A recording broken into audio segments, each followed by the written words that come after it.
ಸ್ನೇಹಿತರೆ ನಮಸ್ಕಾರ. ಇವತ್ತು ಜೂನ್ 25ನೇ ತಾರೀಕು 1975 ಜೂನ್ 25ನೇ ತಾರೀಕು ಪ್ರಜಾಪ್ರಭುತ್ವದ ಕಗ್ಗೊಲೆ ಈ ದೇಶದಲ್ಲಿ ಆಗಿತ್ತು.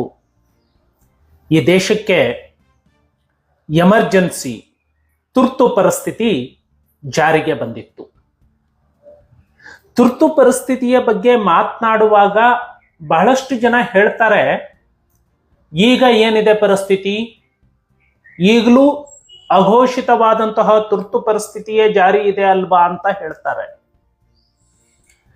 ಪಾಪ ಅವರಿಗೆ ಎಮರ್ಜೆನ್ಸಿ ಅಂದ್ರೆ ಏನು ಅಂತ ತಿಳಿದಿಲ್ಲ ಅಂತ ಅರ್ಥ.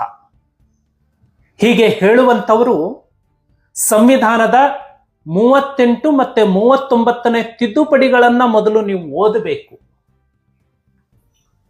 ಈ ಭಾರತದ ಪ್ರಜಾಪ್ರಭುತ್ವದ ಕಗ್ಗೊಲೆ ಎಮರ್ಜೆನ್ಸಿ ಅಂತ ಯಾಕೆ ಹೇಳ್ತೀವಿ ಅಂದ್ರೆ, ಶ್ರೀಮತಿ ಇಂದಿರಾ ಗಾಂಧಿ ಅವರು ನೇಮಕವಾಗಿರುವಂಥದ್ದು ಅಸಿಂಧು, ಅವರು ಅಧಿಕಾರವನ್ನ ಬಿಟ್ಟು ಕೆಳಗಿಳಿಬೇಕು ಅಂತ ಹೇಳಿ ಅಲಹಾಬಾದ್ ಹೈಕೋರ್ಟ್ ತೀರ್ಪನ್ನ ಕೊಡುತ್ತೆ. ಆದರೆ ಶ್ರೀಮತಿ ಇಂದಿರಾ ಗಾಂಧಿಯವರು ಹೈಕೋರ್ಟಿನ ತೀರ್ಪಿಗೆ ಗೌರವ ಕೊಡೋದಿಲ್ಲ, ಅಧಿಕಾರದಲ್ಲಿ ಮುಂದುವರಿತಾರೆ.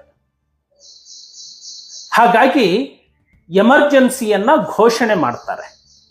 ಇದರಲ್ಲಿ ಆಗಿರುವಂತಹ ಸಂವಿಧಾನಾತ್ಮಕ ತಪ್ಪುಗಳು ಎಷ್ಟು ಅಂದ್ರೆ, ಮೊದಲನೇದಾಗಿ ಎಮರ್ಜೆನ್ಸಿ ಘೋಷಣೆ ಮಾಡಿದ್ದು ಏಕ ವ್ಯಕ್ತಿಯಾಗಿ ಶ್ರೀಮತಿ ಇಂದಿರಾ ಗಾಂಧಿ ಅವರು ಮಾತ್ರ. ಅವತ್ತು ಎಮರ್ಜೆನ್ಸಿಗೆ ಕ್ಯಾಬಿನೆಟ್ ಒಪ್ಪಿಗೆ ಇರಲಿಲ್ಲ, ಪಾರ್ಲಿಮೆಂಟ್ ಒಪ್ಪಿಗೆ ಇರಲಿಲ್ಲ.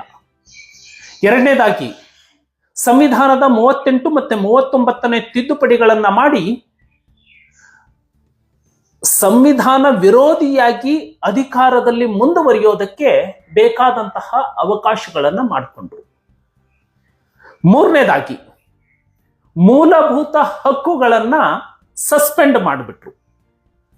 ಮೂಲಭೂತ ಹಕ್ಕುಗಳಲ್ಲಿ ಬಹಳ ಪ್ರಮುಖವಾದಂತಹ ಜೀವಿಸುವ ಹಕ್ಕು ಮತ್ತೆ ಬದುಕುವ ಹಕ್ಕಿತ್ತಲ್ಲ, ಅದನ್ನು ಕಿತ್ಕೊಂಡ್ರು. ಅಂದ್ರೆ ಯಾವುದಾದ್ರೂ ವ್ಯಕ್ತಿ ಸಂಶಯಾಸ್ಪದವಾಗಿ ಸತ್ತರೆ ಅದನ್ನ ಉತ್ತರ ಕೊಡಬೇಕಾಗಿಲ್ಲ. ಯಾವುದೇ ವ್ಯಕ್ತಿಯನ್ನ ಅರೆಸ್ಟ್ ಮಾಡಬೇಕು ಅಂದ್ರೆ ನ್ಯಾಯಾಲಯಕ್ಕೆ ಅದರ ಬಗ್ಗೆ ಸ್ಪಷ್ಟೀಕರಣ ಕೊಡೋ ಅವಶ್ಯಕತೆನೇ ಇರಲಿಲ್ಲ. ಮೂಲಭೂತ ಹಕ್ಕುಗಳೇ ಇರಲಿಲ್ಲ ಅವತ್ತು. ನಾಲ್ಕನೇದಾಗಿ ನ್ಯಾಯಾಲಯಕ್ಕೆ ಇದ್ದಂತಹ ಎಲ್ಲ ಅಧಿಕಾರವನ್ನ ಕಿತ್ಕೊಂಡು ಬಿಟ್ರು 39ನೇ ತಿದ್ದುಪಡಿಯಿಂದ. ಯಾರೂ ಕೂಡ ಎಮರ್ಜೆನ್ಸಿಯನ್ನ ಸುಪ್ರೀಂ ಕೋರ್ಟ್ನಲ್ಲಿ ಪ್ರಶ್ನೆ ಮಾಡತಕ್ಕದ್ದಲ್ಲ ಅಂತ.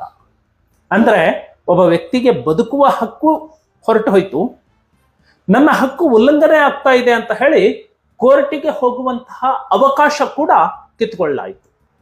ನಾಲ್ಕನೇದಾಗಿ ಪತ್ರಿಕೆಗಳನ್ನ ಸಂಪೂರ್ಣ ಸೆನ್ಸಾರ್ ಮಾಡಲಾಯಿತು.